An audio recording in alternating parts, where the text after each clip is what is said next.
Well, good morning, everyone. I am so delighted to welcome you to Carnegie Mellon University, host of this inaugural Pennsylvania Energy Innovation Summit. Thank you all for being here. Thank you for joining us. In just a few moments, I'll have the pleasure of introducing the visionary force behind this gathering, Senator Dave McCormick. But for now, would you please join me in thanking the Senator for his commitment to our region, the Commonwealth, and our great nation. Thank you very much, Senator McCormick.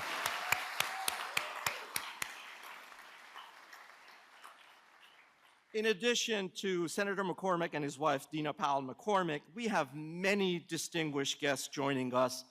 Forgive me, I'm not going to name check every one of you, but I just want to say that we have several cabinet officials from the administration, elected officials representing all levels of government in Pennsylvania, C-suite executives and investors from some of the most innovative companies in the world, members of higher education community, including several of my fellow university presidents from across Pennsylvania.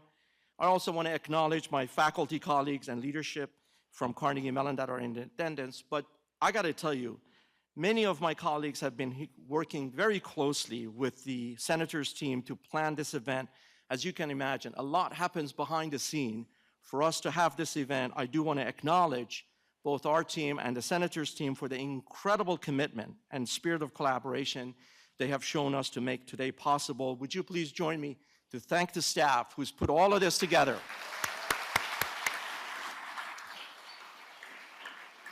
I'm going to make a couple of brief comments and then introduce the Senator. We're pleased to host this national dialogue at Carnegie Mellon, and we believe this is exactly what great research universities are called to do. Higher education must be a convener, a catalyst for ideas and partnerships that shape our future. And CMU has a long and proud tradition of doing exactly that. For 125 years, we've been at the heart of technological revolutions that have redefined industries, remade communities, and propelled our nation forward. We bring together across sectors, across disciplines, across diverse perspectives to tackle the most pressing challenges of our time, and today is no exception. This summit comes at a defining moment for our country and perhaps for all of humanity.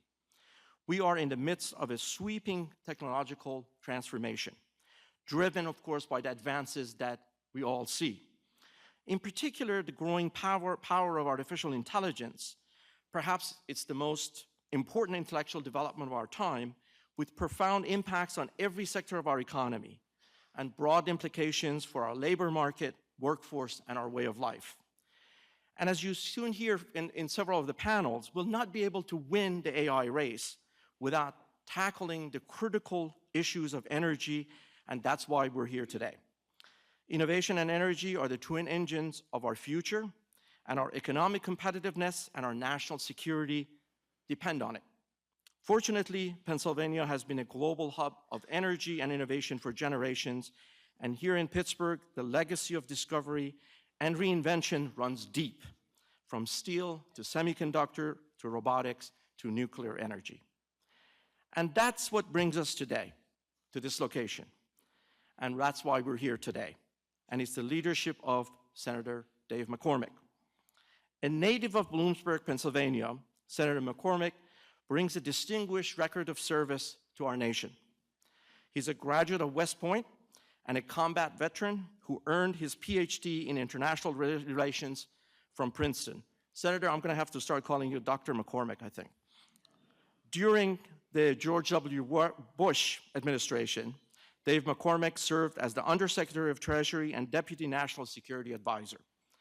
In 2009, he left the Bush administration to become the president of Bridgewater, one of the largest hedge funds in the world, and would later become co-CEO in 2017. Since entering the Senate 6 months ago, he has quickly become a powerful voice for innovation, for energy, and American competitiveness. Ladies and gentlemen, please join me in extending a warm welcome to Senator David McCormick as he takes the stage. Senator, it's all yours.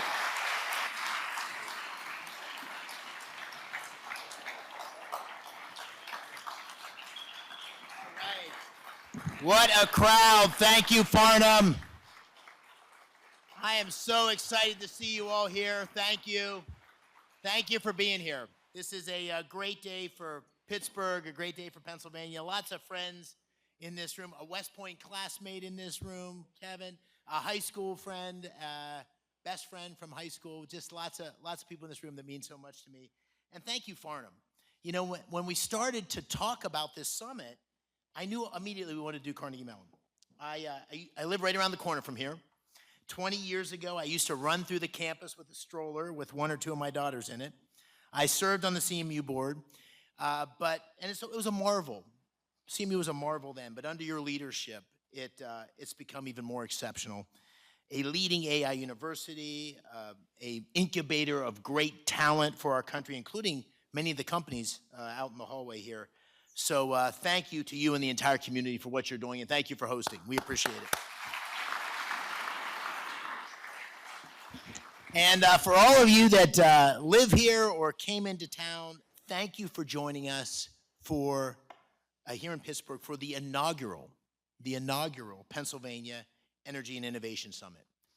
This summit is about catalyzing, among other things, $90 billion of investment and tens of thousands of jobs in Pennsylvania. Let me repeat that. Today we're going to announce $90 billion of investment and tens of thousands of jobs in Pennsylvania.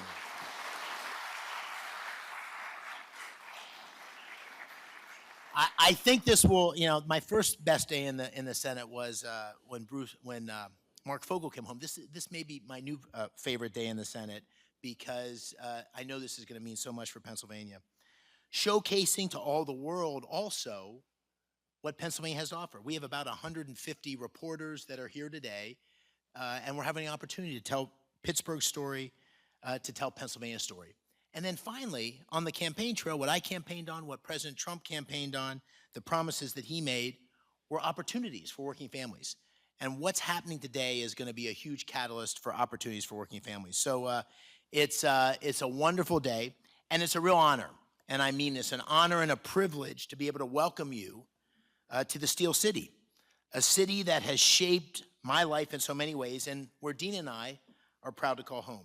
3 of our 6 daughters were born here, and I saw firsthand how this city can thrive as an executive, a tech executive here during the Pittsburgh Renaissance 25 years ago.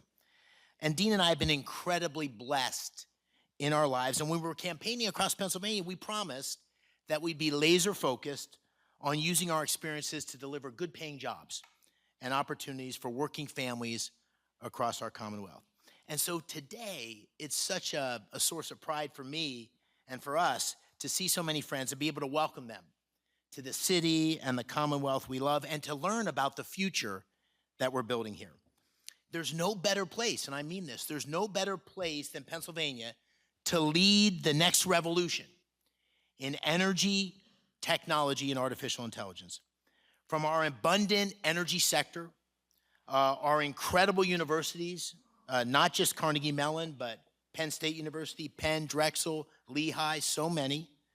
Our Commonwealth is poised to lead the next era of growth and opportunity. And as we reflect during America's 250th year, Pennsylvania and its people, we've been at the forefront of our nation's history, of industry, of innovation since the very beginning. And that's why I'm so grateful to President Trump for agreeing to come here today, to really be the catalyst for what we're going to announce, and to each of you for coming here today to see everything the Keystone State has to offer, not just for our future, not for Pennsylvania's future, but for America's future. Today, in large part, because of the President's leadership, we're going to follow through on many of the promises to make America energy dominant, lead in advanced technology, and create jobs and opportunities for working families in Pennsylvania and across America. Now, we got a lot of firepower today, a lot of firepower in this room. And our vision for this event came from the realization about the crucial link between artificial intelligence and energy. But never before have the leaders of all those companies, as well as major investors, come together, gathered in one place with the President of the United States to talk about the future and how that leadership needs to take place.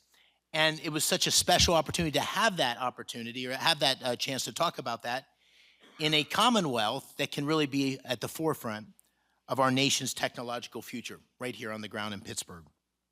We're honored to be joined today, and they're on their way in, by many of the president's team, members of his cabinet, members of his administration, Chief of Staff Susie Wiles, Secretary of Treasury Scott Bessent, Secretary of Commerce Howard Lutnick, Secretary of the Interior Doug Burgum, Secretary of Energy Chris Wright, EPA Administrator Lee Zeldin, and many senior White House officials. You'll hear from him in a minute, from David Sachs, Michael Kratsios. Thank you all of those senior officials, for being here, because what's required is a true partnership between the leadership in our government, the leadership in the private sector, the leadership in labor, and we've got all the key people here today. I'm also honored that we have so many elected officials and business leaders from Pennsylvania and across the country. Leaders across the political spectrum who are focused on making Pennsylvania first, putting Pennsylvania first. We had a dinner last night with Senator Fetterman. Thank you to him. Governor Shapiro is here, or will be here later today. State Senate leaders Kim Ward and Joe Pittman, many from the congressional delegation will be flying in. Energy dominance, leadership in AI, energy innovation, it doesn't have a political affiliation. Great jobs for working families are not Republican issues or Democratic issues. In Pennsylvania, we're coming together to try to ensure we remain at the forefront of what's going on. We got great energy leaders here. My friend Joe Dominguez, the CEO of Constellation, is here, reopening 3 Mile Island to world-class innovators. Alex Karp of Palantir is here. Pittsburgh's own Jake Lucerian of Gecko Robotics, a superstar startup here in Pittsburgh that's not a startup anymore, a huge success story. Pittsburgh is at the crossroads already of the AI and energy revolutions. We also have some of the most important global investors in the world here today. My good friend, GIC CEO Chow Kit is here. Thank you, Chow, for coming. He traveled all the way from Singapore. John Graham, who leads Canada's biggest pension plan, is here, the CEO. And my good friend you'll hear from in just a minute, Haldun Al-Mubarak, the CEO of Mubadala from the United Arab Emirates, are here. Those three guys alone have oversight for about $3 trillion. And the question for me is, how much of it's coming to Pennsylvania? This is the president's America First agenda at work. But we're not gathered here just to talk. Today, you'll hear companies commit, as I said, more than $90 billion to make sure the road to AI and energy dominance runs right through Pennsylvania. We're at the crossroads. These investments and the issues we'll discuss today are of enormous consequence to Pennsylvania, but they're also critical to the future of our nation. The stakes couldn't be higher. The AI revolution has potential and promise to transform our nation's economic outlook, and it also poses huge opportunities, but also risk for national security. If the United States does not lead this revolution on our own terms, we will hand control of our infrastructure, our data, our leadership, and our way of life to the Chinese Communist Party. This is a competition that we have to win. That's why we must build. From natural gas turbines and nuclear reactors to transmission lines, data centers, and a skilled workforce, building is the key to unlocking the potential of AI. Today, we will send a clear signal that the world's leading energy and technology companies are committed to building in Pennsylvania. You all should have received a folder on your way in with the agenda for the day. In a few minutes, we'll start the first panel. Throughout the morning, you'll have a chance to hear from CEOs, cabinet secretaries, and experts about how crucial it is that we're in the lead in AI and energy, and why Pennsylvania is so well positioned to spearhead the charge for American energy and AI dominance. And finally, we'll close the day with a roundtable featuring our special guest, our honored guest, President Donald J. Trump, in the Wigan Gym right down the hall. Now, I don't want to spoil it, but it's going to be an incredible event with some historic announcements, and Dina and I are beyond grateful to the president for coming. Today would not be possible also without the amazing support, the staff of Carnegie Mellon, my team, their hard work, so many volunteers, the dedication they all had to make today's vision a reality. Thank you again for being here today. Thank you for believing in Pennsylvania. Thank you for believing in America's future. I'm now excited to introduce ABC 27 Harrisburg's Dennis Owens, who will be moderating our programming this morning. Dennis is one of Pennsylvania's most respected journalists. He's been a news anchor in Harrisburg for more than 25 years. He's an indispensable link for millions of Pennsylvanians to their selected leaders, and he holds all of us accountable, regardless of party. Dennis, thanks for being here, and take it away.